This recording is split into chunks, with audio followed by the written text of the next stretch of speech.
O ano era 1961 e o Brasil vivia uma época relativamente boa. A inauguração de Brasília como nova capital no ano anterior refletiu o clima de progresso e desenvolvimento que o país vivia.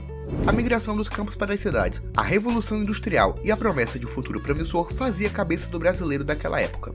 No entanto, estamos falando de Brasil e nada é de fato 100% normal, já que esse cara era o presidente. Jânio da Silva Quadros foi eleito presidente no ano anterior, utilizando o slogan Varre, Varre, Vassourinha, na qual prometia varrer a corrupção do Brasil. Mas na verdade, ela apenas foi varrida para debaixo dos panos, e o presidente havia promovido uma série de proibições no mínimo curiosas, como a rinha de galo, o biquinho nas praias, o lança-perfume e corridas de cavalo em dias de semana. Mas muito além das proibições inusitadas de Jânio Quadros, existe um fato que pouquíssimas pessoas sabem. Em agosto de 1961, o presidente planejou comprar uma briga com a França e invadir a Guiana Francesa. Quer saber mais? Então fica até o final do vídeo.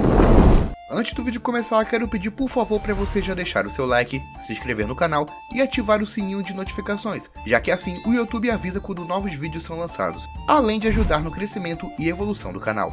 Sem mais delongas, vamos ao vídeo.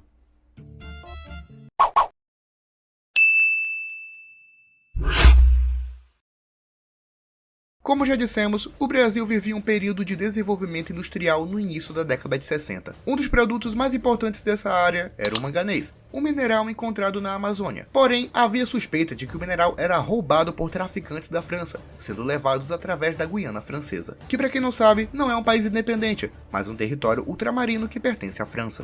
A fim de resolver esse problema, em 3 de agosto de 1961, o presidente Jânio Quadros se reuniu com o governador do Amapá, Moura Cavalcante, além de algumas autoridades militares numa reunião ultra secreta. Nela, Jânio expôs a preocupação em relação ao roubo do manganês, o que significava um prejuízo sem tamanho para a economia brasileira. Após horas de conversas e debates, nada parecia ser o mais diplomático para resolver a questão. Foi então que o presidente se virou ao governador e sugeriu a invasão, ocupação e anexação da Guiana Francesa. Um plano bem ousado para a época e que com certeza mergulharia o Brasil numa guerra internacional. O governador ficou atônito e nervoso com a sugestão, mas imediatamente foi obrigado a concordar com os planos. Aparentemente, Jânio Quadros já havia planejado a invasão com antecedência, com a organização militar já pensada. Segundo o plano, um contingente militar formado por 5 brigadas adentraria o território inimigo pela selva, atravessando a fronteira através do Amapá. Os 5 contingentes contariam com 2.500 soldados, sendo o número superior ao contingente militar da Guiana Francesa.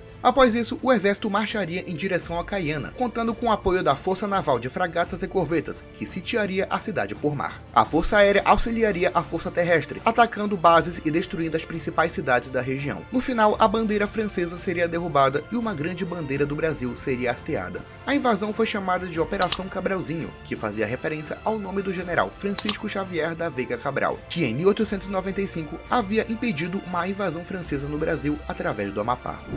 21 anos depois, Moura Cavalcante seria questionado sobre esse episódio. Segundo ele, o presidente queria evitar a saída de minérios do território brasileiro. A saída de minérios era uma coisa incrível.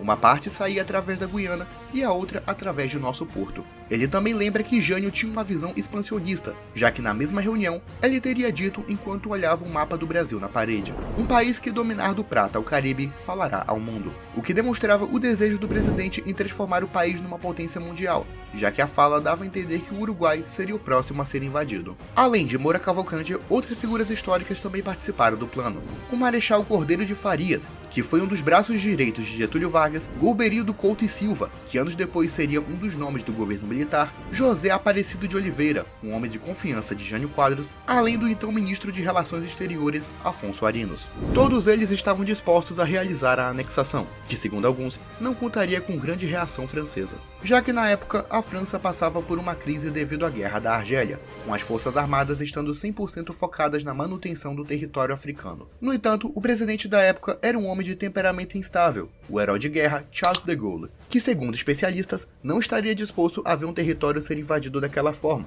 por mais distante que estivesse. Os preparativos ocorreriam ainda naquele ano, com a invasão planejada para o final de 1961. No entanto, um simples ato fez tudo ir por água abaixo, já que em 25 de agosto de 1961, Jânio Quadros renunciou à presidência, iniciando uma grave crise institucional. Os planos expansionistas foram deixados de lado, até serem totalmente cancelados algum tempo depois. A Operação Cabralzinho foi planejada, mas nunca ocorreu. Segundo alguns, ela teria sido algo bem semelhante à Guerra das Malvinas, já que o governo militar argentino também acreditava que o Reino Unido não ligaria para uma simples ilha no sul do Atlântico, como era o caso das Ilhas Falklands. Especialistas também dizem que o exército brasileiro poderia sim ter ocupado e anexado a região durante algum tempo, mas isso seria efêmero, já que a Guerra da Argélia seria concluída já no ano seguinte. E considerando que a Guiana é considerada parte da França e a mesma é membro da OTAN, a guerra contaria com o apoio de países poderosos, como os Estados Unidos e o Reino Unido, dando origem a uma guerra sem precedentes para o Brasil, que além de mudar a história do Brasil, poderia mudar a história da geopolítica internacional, assim como foi o caso da Guerra das Malvinas. Por último, vale dizer que apesar da operação nunca ter acontecido, as tensões entre Brasil e França continuaram durante alguns anos, dessa vez não pela Guiana Francesa, mas por um caso de pesca ilegal em águas brasileiras, evento esse conhecido como Guerra da Lagosta, que terminou de maneira pacífica em 1963. Seja como for, o que teria acontecido se a Operação Cabralzinho tivesse de fato ocorrido, permanecerá no imaginário. Você tem alguma opinião sobre esse caso? Acha que o Brasil poderia ter anexado a Guiana ou talvez o Uruguai? Deixe nos comentários, que sua opinião é muito importante. Não se esqueça de deixar seu like, se inscrever no canal e ativar o sininho de notificações, já que tudo isso ajuda muito no crescimento e evolução do canal. As fontes usadas nesse vídeo estão aqui na descrição. E sem mais delongas, me despeço e tchau.